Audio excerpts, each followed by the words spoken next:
Hello, everybody. Welcome back to Sports Illustrated's Fan Nation, Las Vegas Raiders insider. We are talking with a guy I love. I got to know him around the 2000. It was his senior year. I think you graduated in 2001, right, Kyle? O2.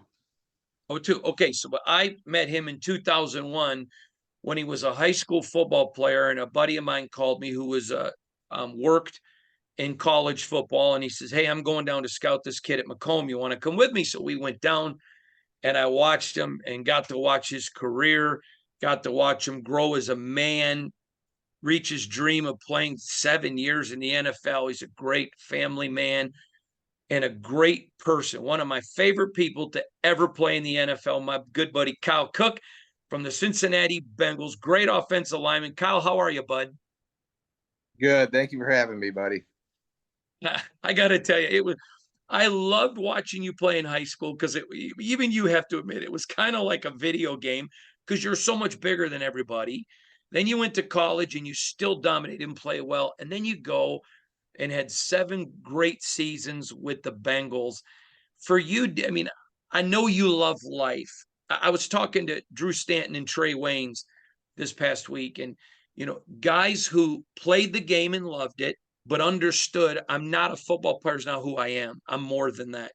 Do you look back though at those 7 years and at your time and that you played the game and pinch yourself just because what a great career?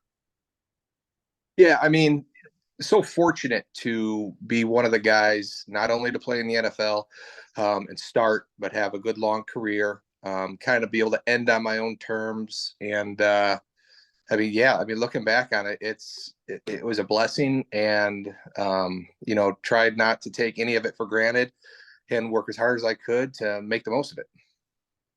Now, the reason I want to talk to you specifically is my attention always goes to the offensive line. And one of the things that I don't think people understand, and I'd love to get your perspective, is they think, for example, oh my gosh, Aaron Rodgers is making 60 million a year. And people don't understand the way the salary cap works. You can't have a bunch of those guys. And because there are so many No. offensive linemen, usually 8 to 9 on a roster, you've got to be able to get guys who are financially viable but also positionally viable. An offensive line is unlike anything in the NFL. I think it's unique and people don't think about it from a salary cap perspective. Can you talk about that from a player's vantage point? Um, I mean, yeah. So obviously, with the salary cap the way it is, and you have your handful of guys on the team, your quarterback, top wide receiver, certain defensive players, maybe defensive end, gonna eat up the Left tackle. bulk of that. Yep, yep. And then when you come over the offensive side, yes, your left tackle, who's obviously, if he's a vested veteran, been very dependable. When I played, Andrew Whitworth was my left tackle, and you talk about an outstanding player on and off the field, and the epitome of an all-pro.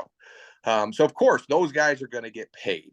And then when it comes to everybody else, it kind of falls into where you at in your career. Obviously, with the new structured pay schedule for rookies, that takes some of the burden off teams where they have to pay these guys. But eventually, those guys, if they're quality players, have to get paid. So what you see a lot, in my opinion, in the NFL, and I kind of talked to some of the guys with the Bengals, some of the trainers and some of the doctors and stuff that I would communicate with every so often that I got to be really close with, was that I hope, these last couple of years, they really made a great run because they had a lot of young players. And the problem that everybody knows is that the band will eventually break up because Mhm. you have, your two top receivers in the NFL, top quarterback. Eventually, when those rookie deals are done, those guys are going to get paid, and you can't keep everyone. You can't pay everyone. So it's tough for owners. It's tough for GMs to work that all out to the best of their ability to be able to obviously, get the money out to the guys that they need to without getting them stolen from another team for who knows how many million more. And so it's tough when it comes to a line. If you have a seasoned group of guys, maybe one younger second year player that's in the mix, you kind of know that the writing's on the wall that we're all not going to be back next year because so many guys need to get paid. I'm curious. So the Raiders continuity is so important on an offensive line, and the Raiders brought everyone back. Of course, we got the star left tackle and Colton Miller, but I'm just curious, how important was it for you as an offensive lineman for there to be continuity? Oh, I mean, big time. I mean, I was very fortunate with my career that we had probably, I would want to say, four of the guys on our line we played with for the majority of the part. Uh, we ended up towards the end of my career. I had two new guards in there, but they were able to learn and adjust quickly. And, you know, they're kind of filling spots between the tackle and the center. And so they kind of learn through training camp and OTAs, you know, how each guy works. It's harder when you get into a season and somebody gets injured and then somebody either gets picked up by another team or a free agent thrown in the mix. And then not only does that guy have to learn a whole new system, he has to learn the guy next to him and how things work, because it's, you have to, the gelling that goes on between a line, you know, the good ones in the NFL, they could just, before you look at a guy to tell him something, he already knows what you're going to say. Great point. Talking to Kyle Cook, longtime NFL veteran offensive lineman for the Cincinnati Bengals. More importantly to me is my friend. Kyle, I want to dig in with you on the center position because I often will refer to people, it's the quarterback of the offensive line. And not because fans are ignorant. I'm not implying that, but if they haven't played, they don't understand. Can you take fans through from the moment you break the huddle? Why are you called the quarterback of the offensive line? Can you go talk to them what's going through a center's mind, please? Well, I mean, especially now when I played, obviously with the Bengals, um, in the AFC North, the defenses that we saw week in and week out um, for our interconference play were quite unique. I mean, you had Dick LeBeau and the Steelers. You had Harbaugh and his associates over there with the Ravens. And then Cleveland also did it, where you had multiple looks, multiple fronts on any given play. So it wasn't like, okay, we're playing a team and they just run a regular 4-3 or a 3-4. I mean, Pittsburgh and Baltimore were the epitome of being able to throw different things at you because of the skilled players they had on the defensive side of the ball. So for a center, you know, I would say that in my personal career, I was a good athlete and I was a good center. But the thing that really kept me around longer than most was my ability to, in essence, quarterback the line. I can figure the X's and O's of the game was where I love that. So I may have been, you know, a good player. Maybe I wasn't an all pro based on my skill set, but I could figure out the defenses and understand where everybody had to be on a given play to put us in the best position to win on that play. So, you know, when you're coming across and you break the huddle and come to the line, you not only have to identify the defense and what's out there, but you also have to make the correct calls for both sides and the quarterback, depending on his age, you know, each and every play. You know, when I first came in, I was there with Carson Palmer. And, you know, Carson being a seasoned vet, we were on the same page. You know, he knew exactly where I was going to go. If I had to change a call, everything was good. And then when he ended up, he actually, you know, when he went to the Raiders, and then we drafted Andy Dalton, fresh out of college as a first year guy, he really relied more on me, I'd say, in his first year or two. Never like if with Carson, if there was an issue and he saw something I didn't see, he would come up and kind of point it. Okay, now I see it. We'll go. With if Andy, it was straight up, you know, I got to be on because that's what he's going with. And as he learned in his 4 years with me, he progressed to, you know, being able to do the things that a seasoned vet would do. Well, I want to dig in a little bit and get your thoughts on this. So the Raiders' offensive line last year broke for blocked for the NFL rushing leader, and there was a lot of sacks. And I tell people all the time, any player that tells you he never got his butt kicked is a liar, because at this level, everybody gets a butt kicking. You're not great on every play. But they had a quarterback in Derek Carr who took some sacks, held the ball a little bit, didn't throw the ball away, and the offensive line took a beating for that from fans. Now, I'm not pretending that the Raiders have the best offensive line in all the National Football League, but you can't be a bad one if you are blocking for the NFL's leading rusher. And I do think a lot of people don't understand how much the quarterback goes into sacks as well. Could you talk about, I know I'm not asking you to talk about Derek, but could you talk about that sentiment about how important a quarterback is to sacks, not just the offensive line? Right. I mean, obviously, if a quarterback doesn't have an open read and has to hold on to the ball or has to go through his progression, and let's say 1, 2 to 3 is not open. I mean, in the NFL, you know, 3 to 4 seconds is an eternity. And you're talking about Mm-hmm. guys on the defense side of the ball now who, in this day and age are freaks. I mean, you're seeing more guys like an Aaron Donald, guys out on the edge, guys, if you have two of those players on a defensive team, you know, you can't double team them all. You can double team one of them, maybe help with a running back, but there's a lot of one-on-ones in pass protection. And so if the quarterback is a little hesitant on getting rid of the ball, that pocket will collapse and will break down eventually. I mean, it is a dogfight in there. It is a nasty sport, especially in the trenches. I mean, there is pounding, hitting going on every day. And with the tackles, they got to defend against guys who can go through them or go around them. I mean, we played James Harrison for years, and, James just under 6 feet tall. That's hard on a tackle that's 6'7", and James is one of the strongest guys I've ever met. So again, with the quarterback, that is, if people ever watch the videos of on the NFL Network, the training camps and them, you know, timing the quarterback's release, how fast he gets the ball out. I mean, all those minuscule seconds matter in this game. Great point. I was talking to Drew Stanton the other day, our mutual good friend, and I've called him the toughest football player I've ever seen in my life. Just the beating he took out there running options and everything else, just amazing to me. But him and I were talking about this, about getting rid of the ball, delivering the ball, and all of this. And one of the things that he talked about was greatness. And to be great, you've got to see things. And he mentioned something about Joe Burrow. He really likes Joe Burrow a lot. He said, but the problem is he's taking too much of a beating. And the guys that play in the league 10 plus years are guys that know throw the ball away. You don't, Mm-hmm. I understand you're tough, but you don't have to take the beating all the time.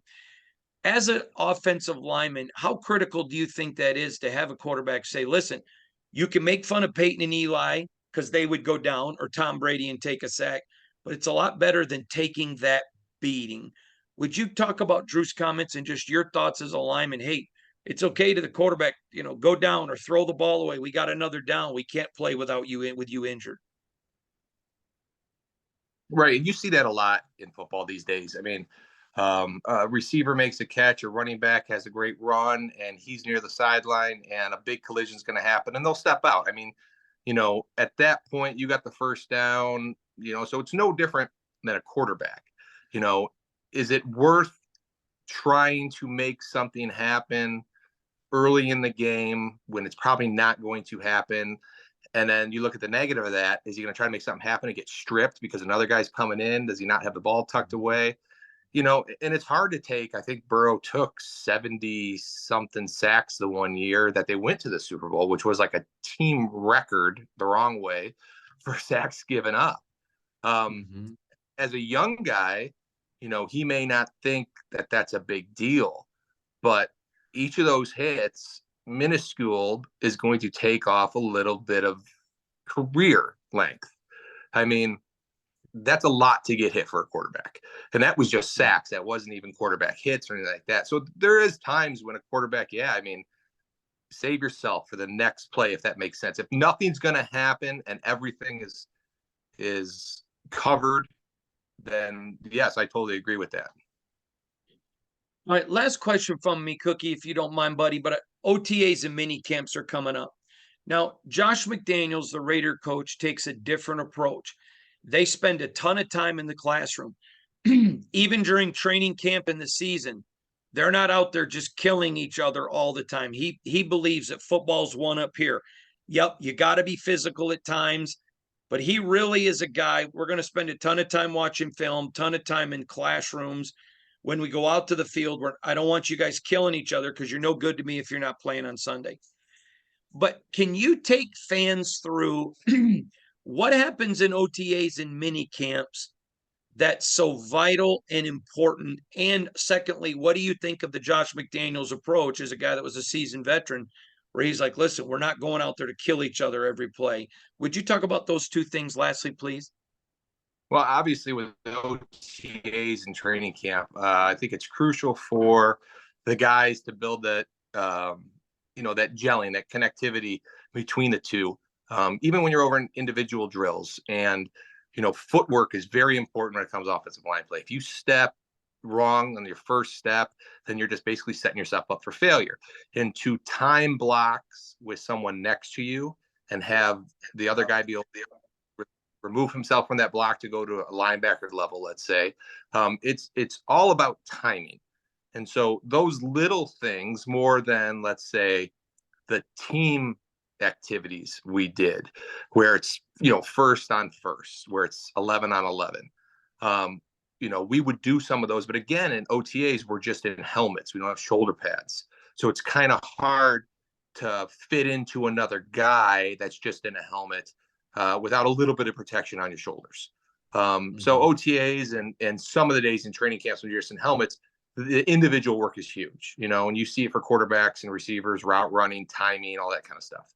I do like the Josh's approach, because the classroom, like I said, is huge. I mean, knowing what you have to do on any given play against a certain defense will make or break your team. I mean, you've heard the sayings before, it's a game of inches, and it is, because any given play throughout the game could affect the course of the entire game, whether it's field position, you name it.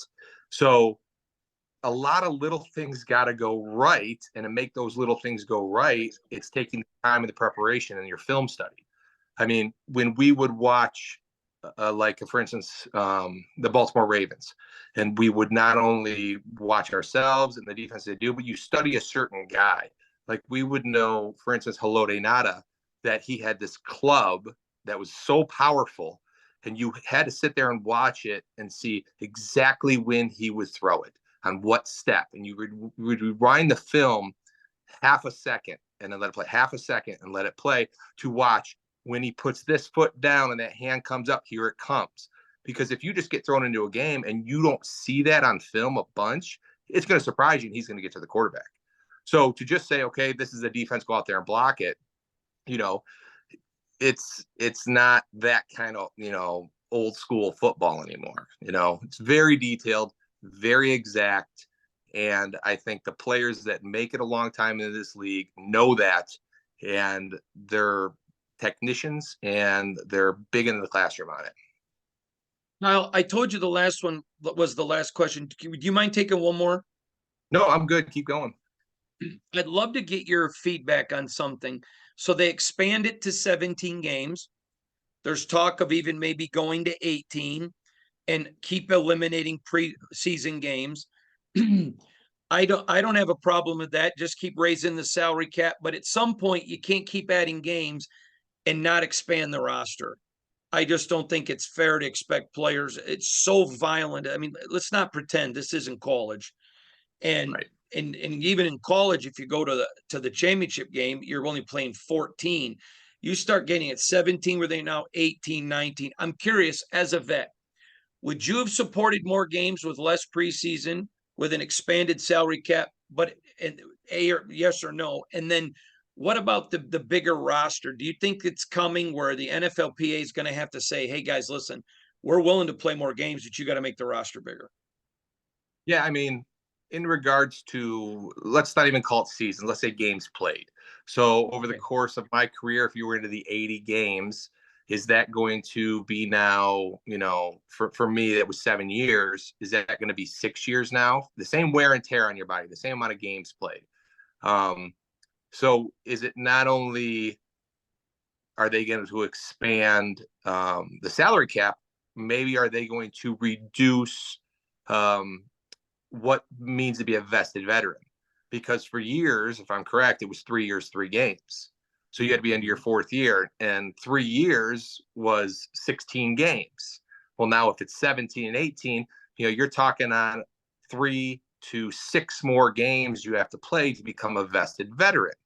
So will that change? And then the other thing with the salary cap is, yes, the salary cap may go up, but is that money going to be dispersed to everyone? So is, for instance, is everyone going to get paid, you know, equally in those games? Are they going to use the salary cap to spend more on quarterbacks and more on a stud receiver or defensive end, or and some of the other guys like some of the linemen, some of the defensive linemen, maybe a linebacker, who knows? Are they going to see the benefit of the 18 game schedule? Or will the money just get allocated to your high paid $40 million a year quarterbacks and such? Mm, that's a really great point.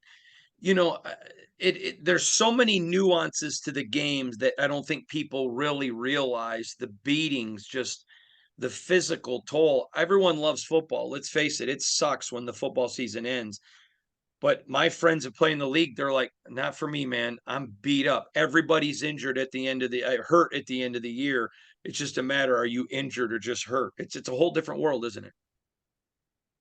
Yeah, and I mean the saying goes, I don't know if you've ever heard it, but you will only be 100% at the start of the season. At the start of training camp, you'll be 100%. From there on, it goes down.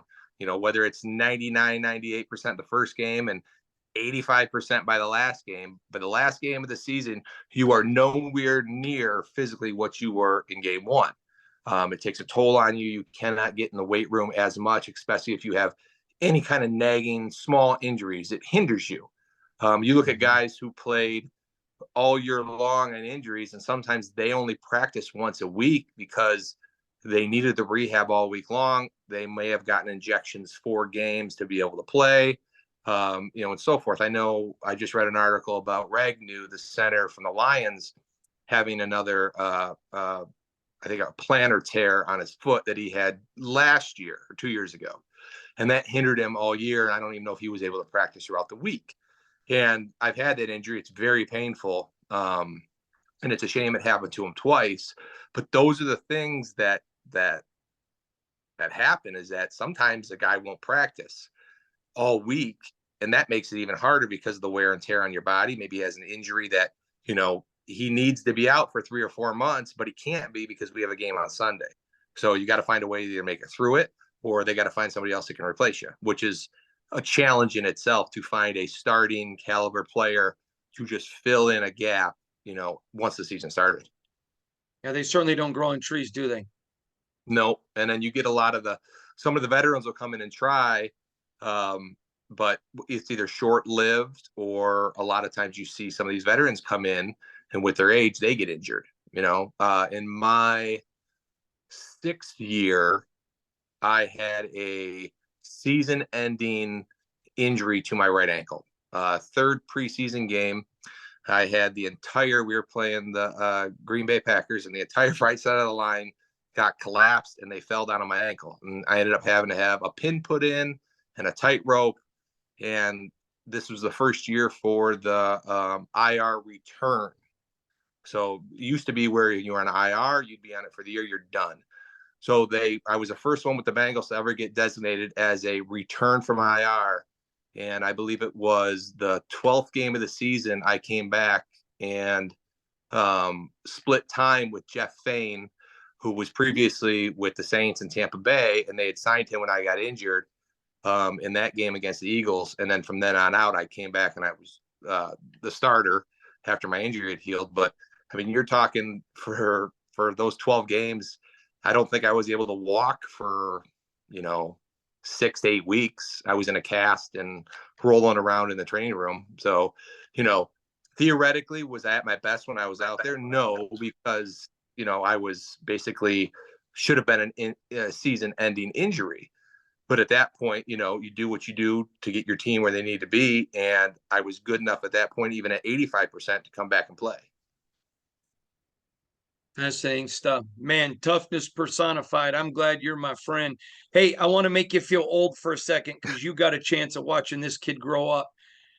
Duffy graduates in a couple days.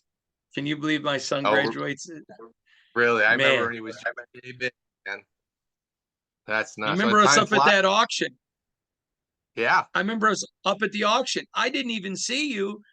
And he goes, Mr. Gunn. yeah. And Up in you were like, okay. I don't Blair. want Yeah. everyone to know it's, yeah. Man, makes you feel, well, I listen, old do you think I feel? I knew you in high school. Now you're a retired NFL player. Lastly, Yeah. you inspired a lot of guys. Brian Allen, the center for the Rams. I was with him in LA earlier this year. What a great guy. I mean, I looks up to you, respected you for what you did. Now that you've changed and now you're the elder statesman, is it weird for you when these guys in the league still look up to you? They still respect you, respect your toughness. That's got to mean a lot to you. Well, it does, and that's the first time I've ever heard that. I've never had a chance to meet Brian, but I watched his career because he was able to actually go out and play with my left tackle, Aaron Whitworth, when he was out with the Rams. So I Mm-hmm. got, and obviously, Spartan Nation, you kind of follow the guys who were in the league and kind of keep close eye on him. And I was really proud of him. He did really well. I know he had a little bit of an injured season one of the years, but man, I was proud of him for everything he accomplished. So, I mean, Well, yeah, going back on it, and I don't look at it as though, people should know who I am or, know what I did. I'm just a normal guy living a normal life. And, if I could be a good role model to younger generations or even the kids I help coach out in high school now, then so be it. I'm happy to be that. And I'm very happy to do that. well, I'm proud to be your friend, Kyle, and I love the fact of who you are as a man, as a, as a family guy, as an athlete. You're one of the good guys. Thank you for taking time. This has been great. Oh, well, thanks for having me, man. It's appreciated. It's good catching up with you. Good catch up to you. Appreciate you, buddy. There he is. Great Kyle Cook here on Sports Illustrated's Fan Nation, Las Vegas Raider Insider. There you go. Now go find much better offensive line talk than from that guy right there. You're listening on the Fans First Sports Network.